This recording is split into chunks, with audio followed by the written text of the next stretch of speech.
தமிழ்நாட்டு பொண்ணுங்களை மொத்தமாக நிற்க வச்சு ஒரு பொண்ணை கல்யாணம் பண்ணி சொன்னால் என் பொண்டாட்டி பூஜாவில் தான் கல்யாணம் பண்ணிப்பேன்.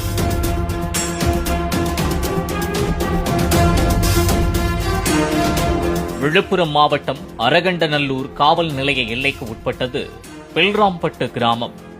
அந்த கிராமத்தில் கடந்த மார்ச் 7ஆம் தேதி காலை சவுக்குத்தோப்பு ஓடை ஒன்றில் அழுகிய நிலையில் ஒரு சடலம் இருப்பதாக அப்பகுதி மக்கள் போலீசாருக்கு தகவல் கொடுத்தனர்.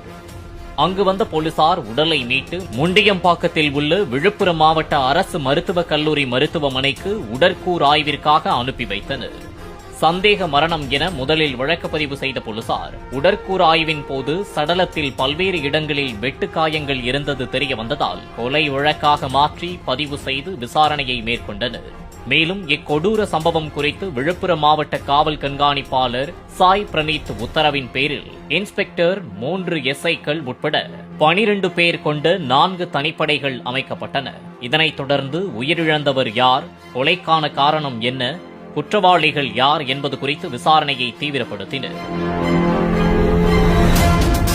தனிப்படை போலீசார் அந்த பகுதிகளில் இருந்த 20க்கும் மேற்பட்ட CCTV கேமரா காட்சிகளை ஆய்வு செய்தனர்.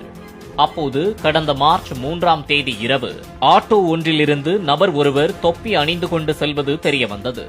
சந்தேகமடைந்த போலீசார் ஆட்டோவின் பதிவு எண்ணை கொண்டு விசாரணை செய்ததில் கண்டாச்சிபுரம் பகுதியில் இருந்து பில்ராம்பட்டு நோக்கி ஆட்டோ வந்தது தெரியவந்தது.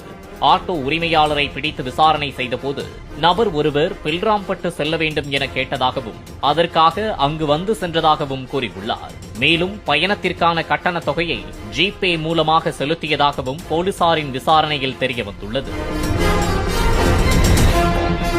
தொழில்நுட்ப உதவியுடன் ஜிபேவில் பணம் அனுப்பிய செல்போன் எண்ணை வைத்து தனிப்படை போலீசார் விசாரணையை மேற்கொண்டனர்.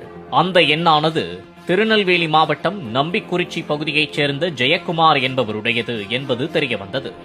அவர் சினிமாக்களில் வாய்ப்பு தேடி வருபவர்களுக்கு வாய்ப்பு ஏற்படுத்தி கொடுப்பதாகவும் குறும்படங்கள் எடுத்து இயக்கி வருவதாகவும் தெரியவந்தது. மேலும் அவருக்கு திருமணமாகி விவாகரத்து நடைபெற்றதும் போலீசாரின் விசாரணையில் தெரியவந்தது. உயிரிழந்தது ஜெயக்குமார் என போலீசாருக்கு திட்டவட்டமாக தெரியவர அவரது கொலைக்கான காரணம் என்ன என்பது குறித்து மேற்கொண்டு போலீசார் விசாரணையை தீவிரப்படுத்தினர். அப்போது 46 வயது குறும்பட ஜெயக்குமாருடன் சென்னை முகப்பேறு பகுதியைச் சேர்ந்த 23 வயது துணை நடிகை பூஜா என்பவர் சினிமா வாய்ப்புகளுக்காகவும் கும்மாள செலவுகளுக்காகவும் நெருக்கமாக பழகி வந்ததாக கூறப்படுகிறது. ஜெயக்குமாரின் உதவியுடன் 2 குறும்படங்களில் நடித்ததாகவும் சொல்லப்படும் இந்த பூஜா சித்தார்த், GV பிரகாஷ் நடித்த சிவப்பு மஞ்சள் பச்சை படத்தில் துணை நடிகையாக நடித்திருப்பது